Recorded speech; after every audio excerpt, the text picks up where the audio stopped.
sou Francis Valad. Bem-vindos ao Holograma Histórico. Episódio 47. A reprodução. O código que eles tentam apagar. O que você está prestes a ouvir não é apenas uma investigação sobre biologia ou sociedade.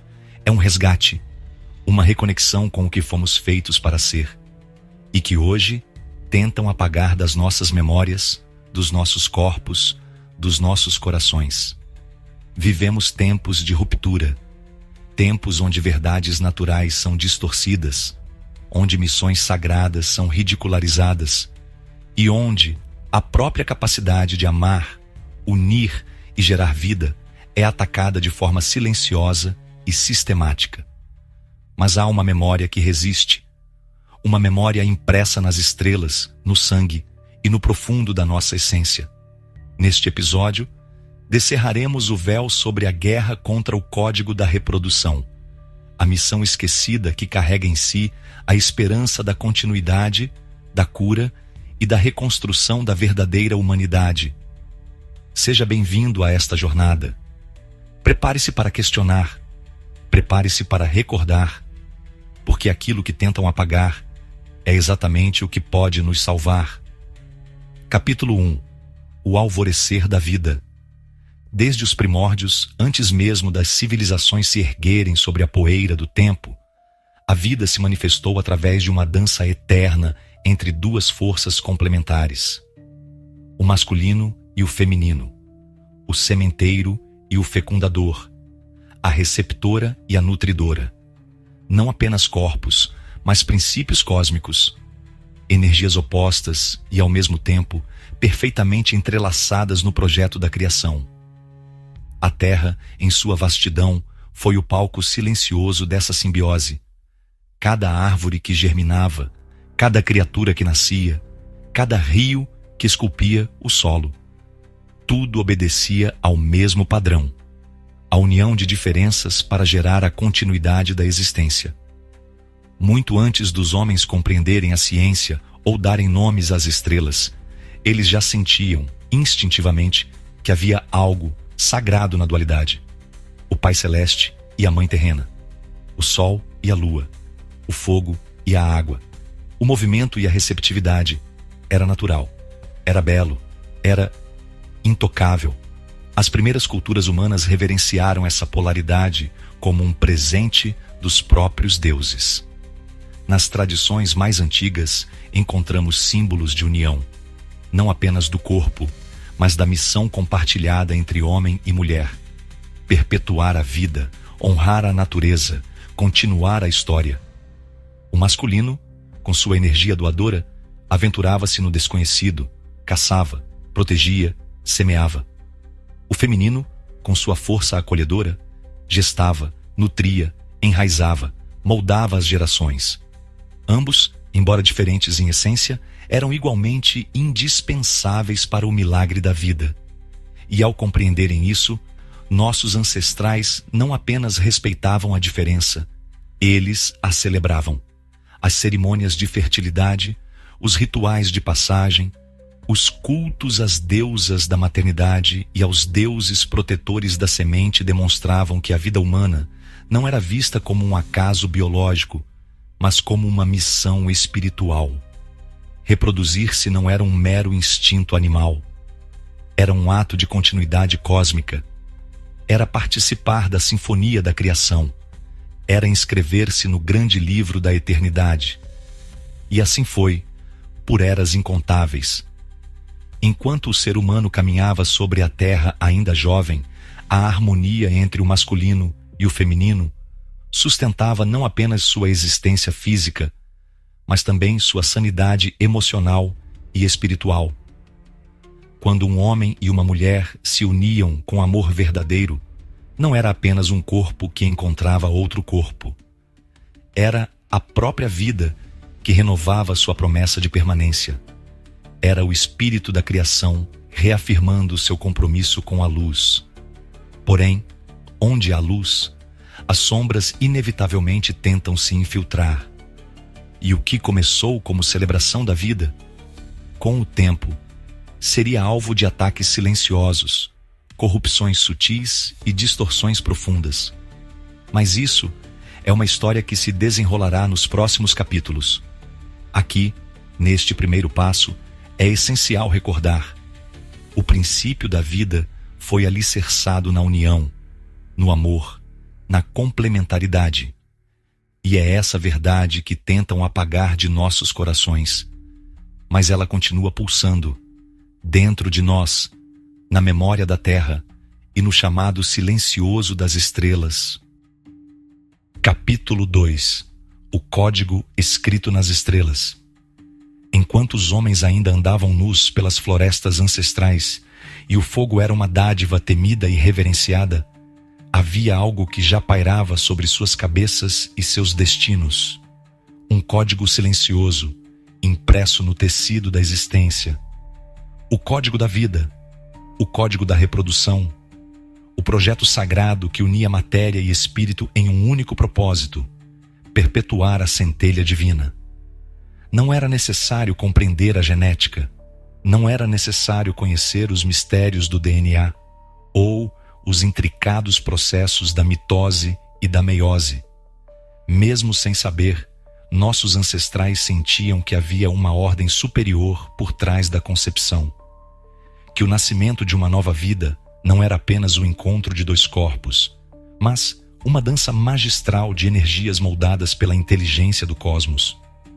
Cada estrela, cada constelação, cada ciclo lunar parecia entoar a mesma canção silenciosa: uni-vos, multiplicai-vos, preservai o que é sagrado. As tradições antigas diziam que o ser humano foi esculpido à imagem dos deuses. Mas o que significa essa imagem?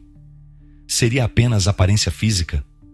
Ou, mais profundamente, seria o poder de gerar vida, de replicar o divino através do amor? As tábuas sumérias, as inscrições egípcias, os mitos gregos e indianos, todos de formas distintas, narram a mesma verdade oculta. A capacidade de criar nova vida era vista como o dom supremo, a maior responsabilidade concedida à humanidade.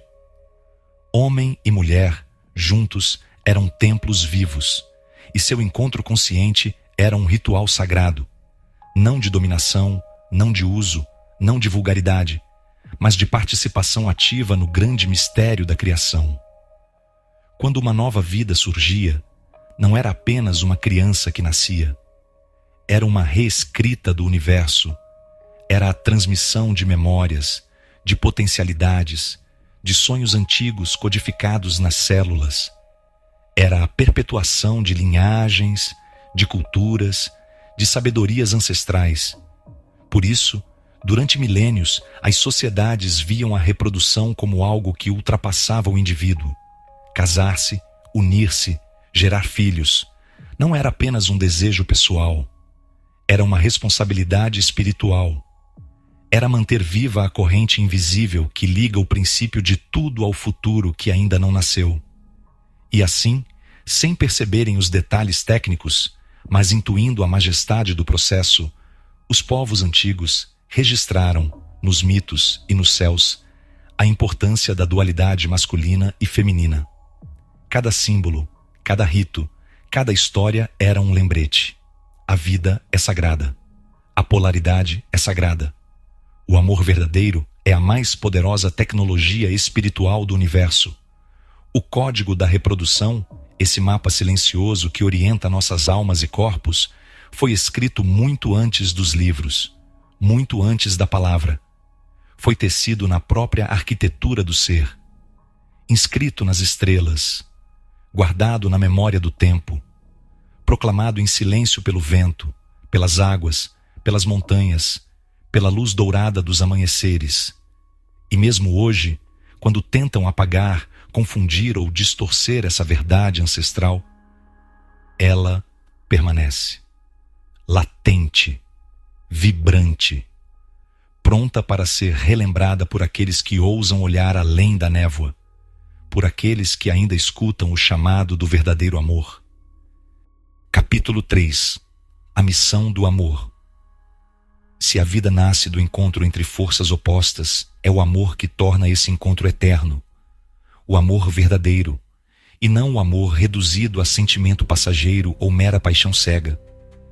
Falo do amor como missão, como um pacto silencioso entre almas destinadas a perpetuar a existência e a elevar a vida a algo que transcende a própria matéria.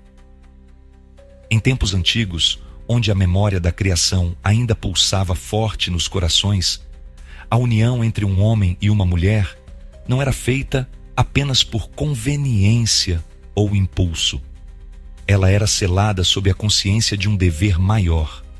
Cada casal que se formava compreendia, mesmo que de maneira intuitiva, que carregava consigo uma centelha divina e que essa centelha deveria ser honrada, cultivada e, através dela, nova vida deveria ser trazida ao mundo.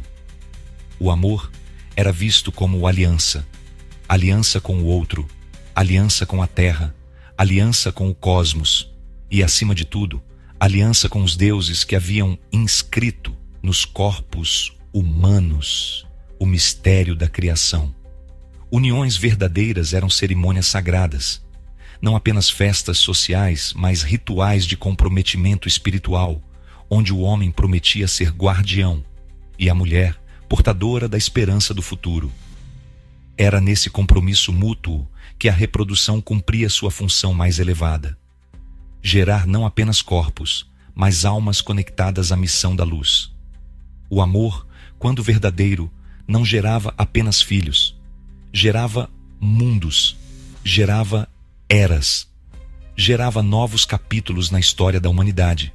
Esse amor era paciente, era forte, sabia suportar as dificuldades do tempo, as provações da natureza, as dores da existência, pois sabia que sua função não era o prazer momentâneo, mas a construção de algo que perdurasse além da própria vida.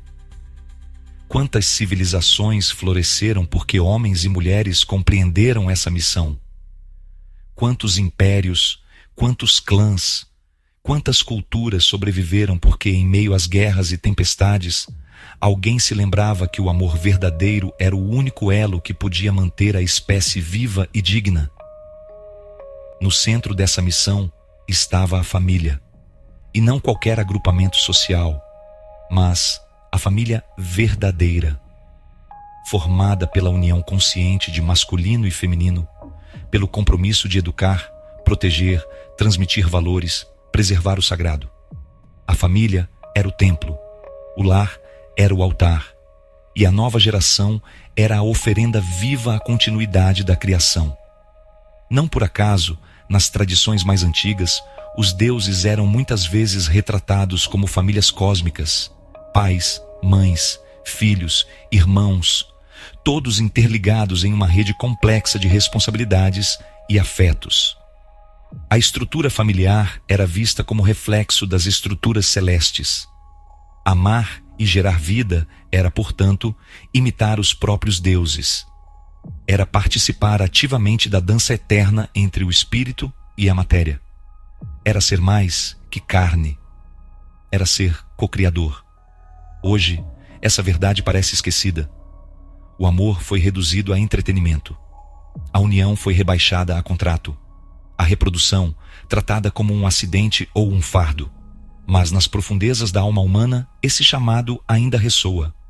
Esse anseio por uma conexão real, por um amor que transcenda o efêmero, por uma missão que dê sentido à existência, ainda pulsa, ainda clama. Pois a missão do amor jamais poderá ser apagada. Ela foi escrita no início dos tempos. Ela é o fio dourado que conecta cada ser humano ao propósito maior da criação. E enquanto houver um coração que se recuse a esquecer, haverá esperança. Capítulo 4. A semente e o solo.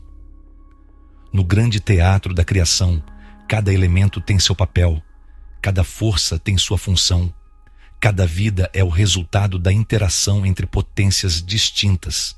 Assim também é entre o masculino e o feminino, arquétipos vivos de um mistério muito maior do que nossos olhos podem ver.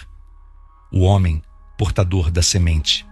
A mulher, solo fértil que acolhe, nutre e faz germinar. Essa imagem, tão antiga quanto o próprio tempo, não é uma metáfora banal. É uma descrição precisa da mecânica sagrada que move o universo. A doação e a recepção, a oferta e o acolhimento, o impulso e a gestação. O masculino é, por natureza, projetivo. É a força que parte, que busca, que semeia.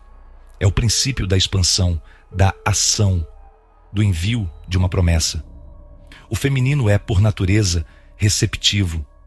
É a força que acolhe, que cuida, que transforma. É o princípio da gestação, da nutrição, da realização da promessa. E quando essas duas potências se encontram de forma consciente e harmoniosa, o milagre acontece.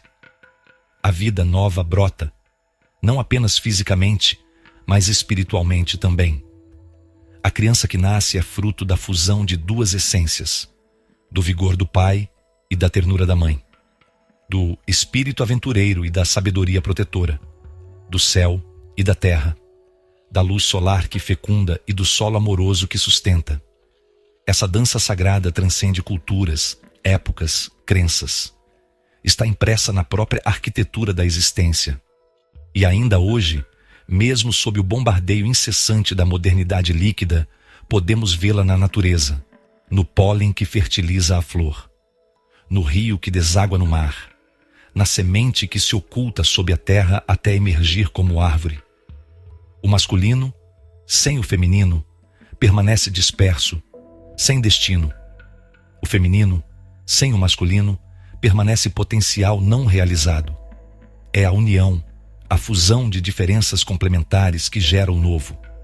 E é precisamente esse modelo que está sendo atacado nas estruturas profundas do mundo moderno. Não apenas a união entre homem e mulher, mas a própria ideia de que existem papéis distintos, missões distintas, forças distintas. Confundir é a nova ordem. Destruir a diferenciação é o novo dogma. Mas a verdade permanece. Nenhuma nova narrativa pode alterar a realidade do cosmos. Nenhuma ideologia pode apagar a lei fundamental da criação. O homem que honra seu papel como portador da semente reconhece sua responsabilidade. Sabe que sua função não é dominar, mas doar. Que sua missão é proteger, fortalecer, sustentar. Que sua força não está no egoísmo, mas no serviço. A mulher que honra seu papel como solo sagrado reconhece sua grandeza. Sabe que sua missão é muito mais do que receber. É transformar a promessa em realidade. É nutrir, moldar, ensinar, proteger a vida que se origina de seu seio. Não há inferioridade ou superioridade nesse modelo. Há missão. Há interdependência. Há reverência mútua. Assim como o sol sem a terra é apenas uma luz distante, e a terra sem o sol é apenas poeira fria, o homem e a mulher, separados de suas funções originais, tornam-se apenas sombras do que poderiam ser. Lembrar desse princípio é hoje um ato de resistência. Resistir à homogeneização das diferenças. Resistir à banalização da vida. Resistir ao apagamento do código. A semente precisa do solo. O solo precisa da semente. E juntos eles renovam o mundo. Assim foi no princípio. Assim é agora. E assim será, enquanto houver quem se lembre. Capítulo 5. As primeiras quebras. Por eras incontáveis, o código da vida permaneceu intacto, respeitado, honrado. A complementaridade entre o masculino e o feminino era a base silenciosa sobre a qual os povos erguiam suas famílias, suas cidades, suas civilizações. Mas onde há luz verdadeira, sempre há forças que trabalham nas sombras, desejando apagar o que é puro, confundir o que é claro, corromper o que é sagrado.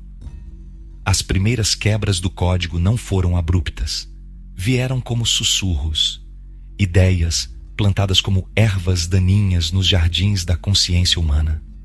Ideias que distorciam o amor em posse, a união em dominação, a geração de vida em disputa de poder. Em certas culturas antigas, a mulher, antes reverenciada como solo sagrado da continuidade, começou a ser tratada como objeto, como moeda de troca, como prisioneira da vontade masculina. A complementaridade foi substituída pela hierarquia. O amor foi suprimido pela conveniência. E o nascimento de novas vidas passou a ser regulado não mais pelo chamado do coração, mas pelos interesses de castas, clãs e reinos. Simultaneamente, surgiram também movimentos contrários. Sociedades que, em repulsa à corrupção masculina, inverteram o eixo, tentando suprimir o masculino e idolatrar o feminino de forma desequilibrada. Assim, outra distorção nasceu: a luta entre os princípios, a guerra entre as forças que deveriam se complementar. Era o início da desconexão, o início da quebra. E por trás dessas distorções, como velhos titereiros invisíveis, estavam entidades, forças ou inteligências que tinham interesse direto em enfraquecer a humanidade. Pois sabiam: destruir a harmonia entre homem e mulher é destruir a base da civilização. É abrir caminho para a dominação, para a escravidão, para a perda da identidade. As grandes quedas da história, da Suméria à Babilônia, de Roma ao Egito decadente, sempre vieram acompanhadas da degradação dos princípios familiares, da corrupção do amor, da banalização da reprodução. Não por acaso, o ataque ao código é sempre o primeiro movimento antes da queda de um império. Quando a missão do amor é esquecida, o prazer sem propósito toma seu lugar. Quando a complementaridade é abandonada, o conflito sem fim assume o palco. Quando a reprodução consciente é desvalorizada, a civilização começa a murchar como um campo abandonado. Assim, geração após geração, o código original foi sendo enterrado sob camadas de orgulho, ganância, egoísmo e ignorância. Até que, para muitos, tornou-se apenas uma lenda. Uma nostalgia vaga, um instinto residual sufocado pelo barulho das cidades e das ideologias modernas. Mas o código nunca desapareceu completamente. Ele sobreviveu, em tradições escondidas, em contos populares, nos olhos dos que ainda se apaixonam de verdade, nos lares onde a vida ainda é celebrada como sagrada. As primeiras quebras abriram brechas profundas, mas também semearam, secretamente, a memória da necessidade de cura. E essa memória, embora enfraquecida, ainda pulsa no sangue dos despertos. Hoje, olhando para as ruínas do passado, vemos o aviso gravado nas pedras gastas. Quando o amor se torna guerra, a civilização se desfaz. Quando o solo é pisoteado, a semente se perde. Quando a vida é corrompida em seu princípio mais sagrado, todo o edifício humano desmorona. Por isso, compreender as primeiras quebras é mais do que estudar história. É um ato de preparação. É reconhecer onde erramos, para que possamos reconstruir e resgatar o que jamais deveria ter sido perdido. Capítulo 6. A nova guerra contra o corpo. Se as primeiras quebras ocorreram nas sombras da antiguidade, as batalhas de hoje são travadas à luz do dia, sem máscaras, sem pudores, sem disfarces. Vivemos a era da nova guerra contra o corpo humano, e mais especificamente, contra a verdade biológica que sustenta a existência da espécie. O que começou como sussurros de corrupção agora é um bombardeio ensurdecedor. Ideologias surgem, multiplicam-se, infiltram-se nas escolas, nas artes, na mídia, na cultura popular.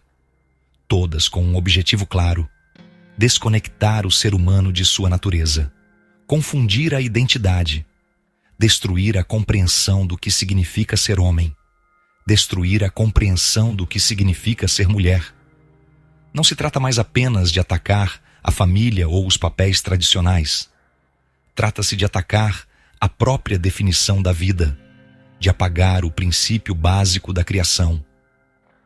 Homens são incentivados a renegar sua força natural, sua capacidade de proteger, prover e orientar.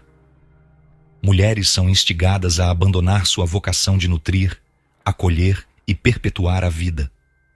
Ambos são convidados a se perder em um pântano de identidades líquidas, transitórias, vazias, onde ser algo, qualquer coisa, qualquer instante, é mais valorizado do que ser alguém ancorado em uma missão eterna.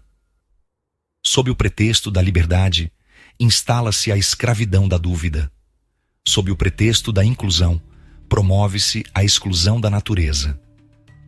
Sob o pretexto da diversidade, elimina-se a complementaridade. O corpo humano, essa obra-prima da engenharia divina, é agora tratado como um campo neutro de experimentação, onde tudo pode ser desconstruído, modificado, manipulado ao gosto de desejos passageiros e influências externas. Mas, por trás desse discurso colorido de progresso, esconde-se a intenção mais sombria. Se o ser humano perde a consciência do seu corpo, perde também a consciência da sua alma. Se esquece sua função biológica, esquece seu propósito espiritual. Se despreza sua missão de gerar vida, torna-se facilmente manipulável, facilmente descartável. E assim, lentamente, como anestesiados por 1000 estímulos simultâneos, muitos caminham voluntariamente para sua própria extinção. Escolhem a esterilidade, a solidão, a desconexão, a infertilidade emocional e física como símbolo de um suposto triunfo da vontade sobre a natureza. Mas isso não é triunfo, é queda. A verdadeira liberdade não é a capacidade de negar a natureza, é a capacidade de compreender a natureza e elevar-se a partir dela. É assumir, com honra, a missão escrita nas fibras do próprio ser. A nova guerra contra o corpo não é apenas contra a carne, é contra a alma, contra o amor, contra a continuidade da humanidade como manifestação sagrada da vida. E é preciso enxergar, com olhos que atravessam o véu, que essa guerra não é natural. Não nasceu espontaneamente dos anseios humanos. Ela foi planejada, ela foi arquitetada. Há mentes, há inteligências, há poderes que se beneficiam da confusão, que desejam ver o ser humano reduzido a fragmentos desconexos, incapaz de amar verdadeiramente, incapaz de gerar vida conscientemente. Pois um povo que esquece como amar, como gerar, como se unir, é um povo que pode ser facilmente dominado. Um povo que não luta, que não constrói, que não resiste, mas ainda há tempo. Ainda há aqueles que se recordam. Ainda há corpos que se recusam a ser moldados pela mentira. Ainda há almas que, mesmo feridas, ainda brilham. E para esses, o chamado ressoa cada vez mais alto. Relembrar quem somos, relembrar o que somos e, acima de tudo, relembrar para que fomos feitos. Capítulo 7. O prazer sem missão. Em meio ao caos da nova guerra contra o corpo, uma estratégia silenciosa, mas devastadora, tomou o centro do palco: separar o prazer da missão, separar o ato de unir-se da responsabilidade de criar, separar o amor do compromisso. Por milhares de anos, prazer e missão andaram lado a lado. O encontro entre homem e mulher não era apenas prazeroso, era também portador de sentido.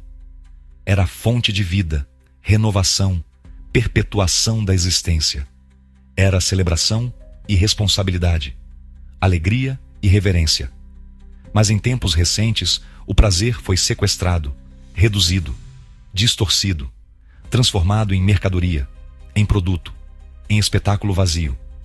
O ato sagrado da união foi rebaixado a passatempo descartável, a distração de fim de semana, a jogo de egos e corpos desconectados.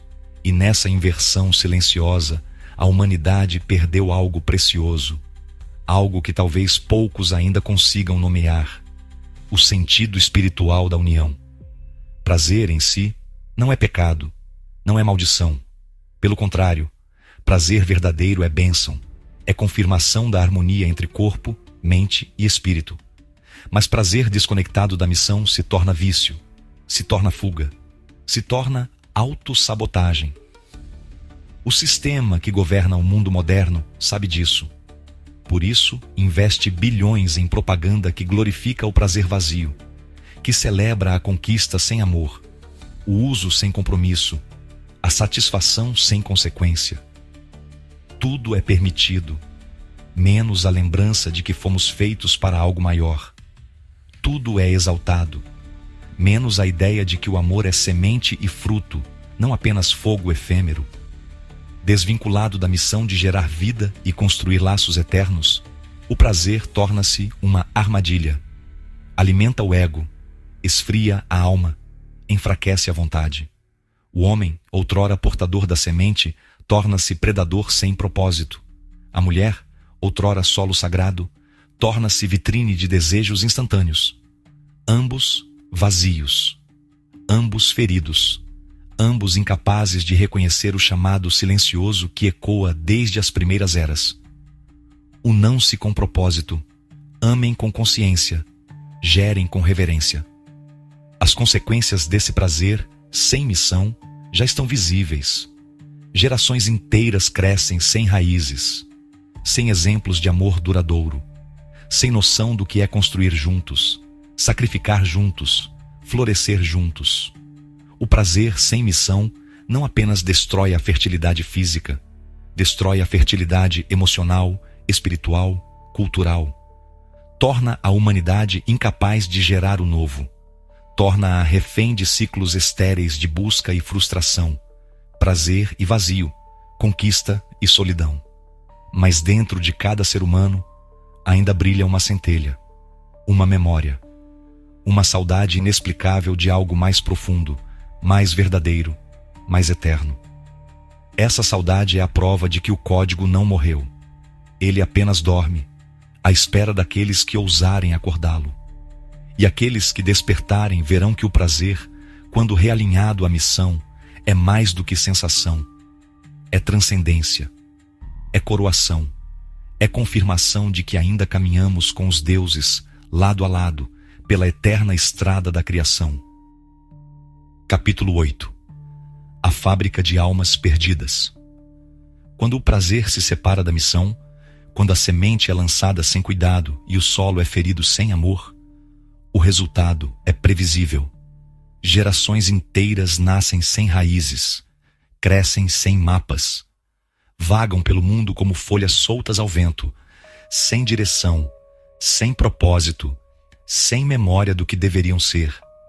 Estamos presenciando o surgimento de uma nova fábrica, não de corpos, não de máquinas, mas de almas perdidas.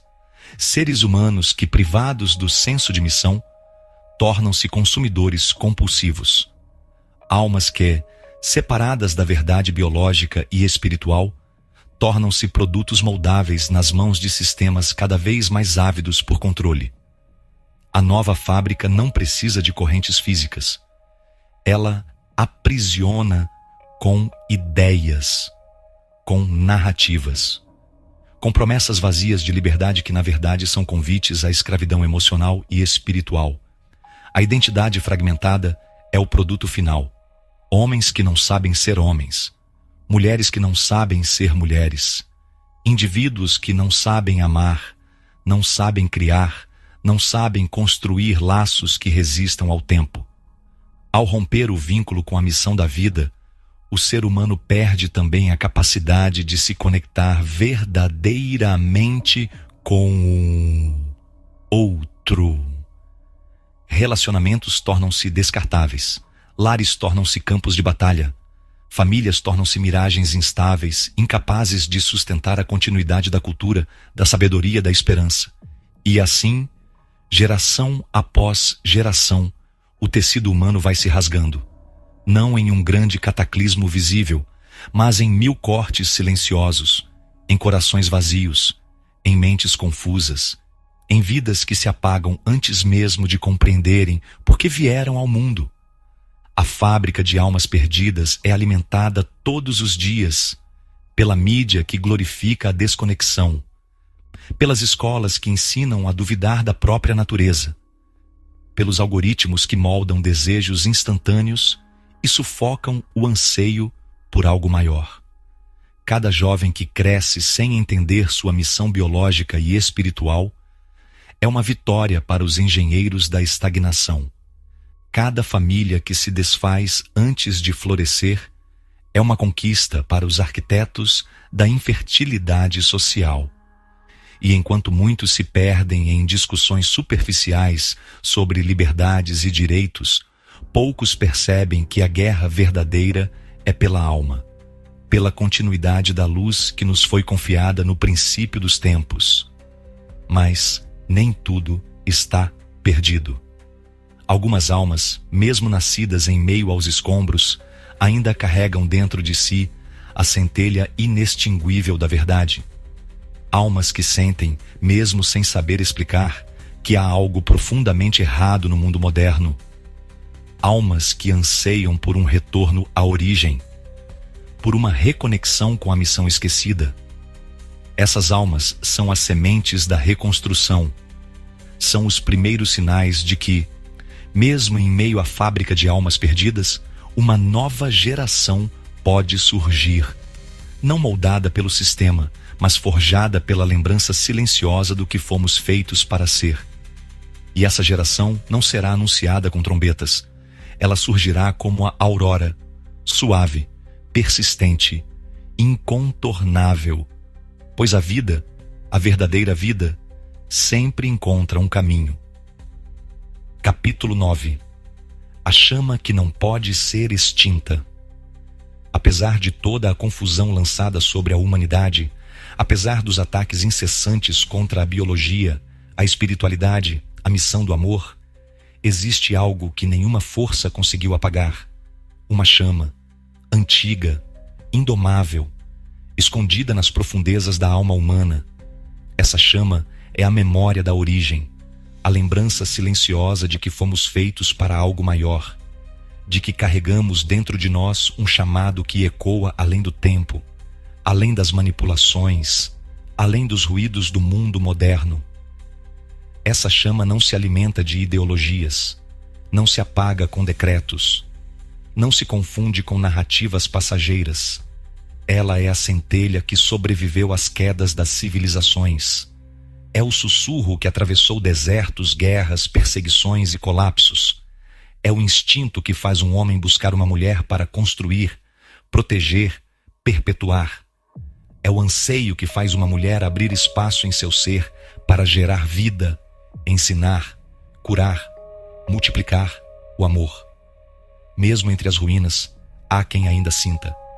Mesmo entre os escombros, há quem ainda saiba. Mesmo na escuridão, há quem carregue a luz. Essa chama é o que resta da verdadeira humanidade. É o elo que nos conecta aos nossos ancestrais que olhavam para o céu estrelado e entendiam sem palavras que a vida era uma dádiva e uma responsabilidade. É a bússola invisível que, mesmo em meio à tempestade de confusão, aponta para o norte verdadeiro. Amar, unir, gerar, construir. Cada homem que se recusa a abdicar de sua essência masculina, de sua missão de proteger e doar, alimenta essa chama. Cada mulher que honra sua essência feminina, de nutrir e perpetuar, mantém essa luz viva. Cada casal que escolhe amar com propósito, construir com fé e gerar vida com consciência, torna-se um farol em meio à noite. Essa chama é nossa herança, é nossa arma, é nosso escudo. E por mais que tentem distorcer, apagar, ridicularizar ou destruir, ela permanece. Porque ela não é deste mundo. Ela é anterior ao mundo. Ela foi plantada por mãos que moldaram as estrelas, por inteligências que, mesmo em sua queda e corrupção, não conseguiram apagar a pureza do código original. Resgatar essa chama não é uma tarefa coletiva. É uma missão pessoal.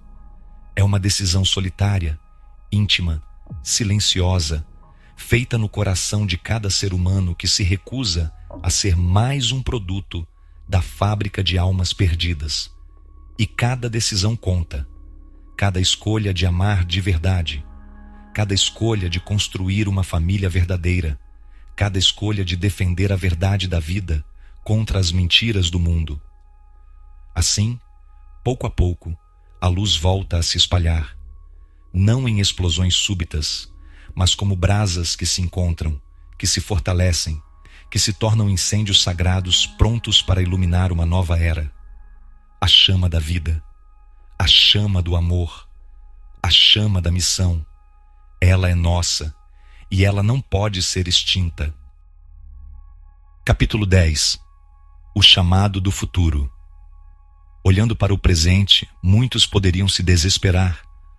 A desconexão é profunda, a confusão é vasta, a degradação parece, em muitos lugares, irreversível, mas a história da humanidade nunca foi escrita pelas massas anestesiadas.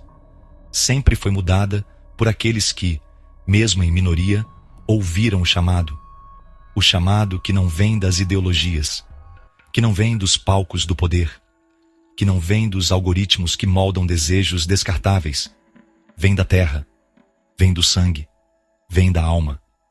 É o chamado para reconstruir, para reatar o elo perdido, para restaurar o código que tentaram apagar.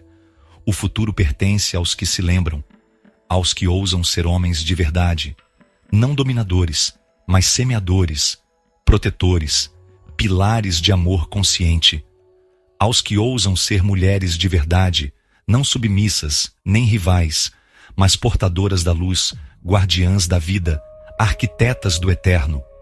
O futuro pertence aos que compreendem que gerar vida é um ato de resistência, que amar de verdade é um ato revolucionário, que construir uma família verdadeira é desafiar todo o sistema que deseja a nossa estagnação e a nossa extinção.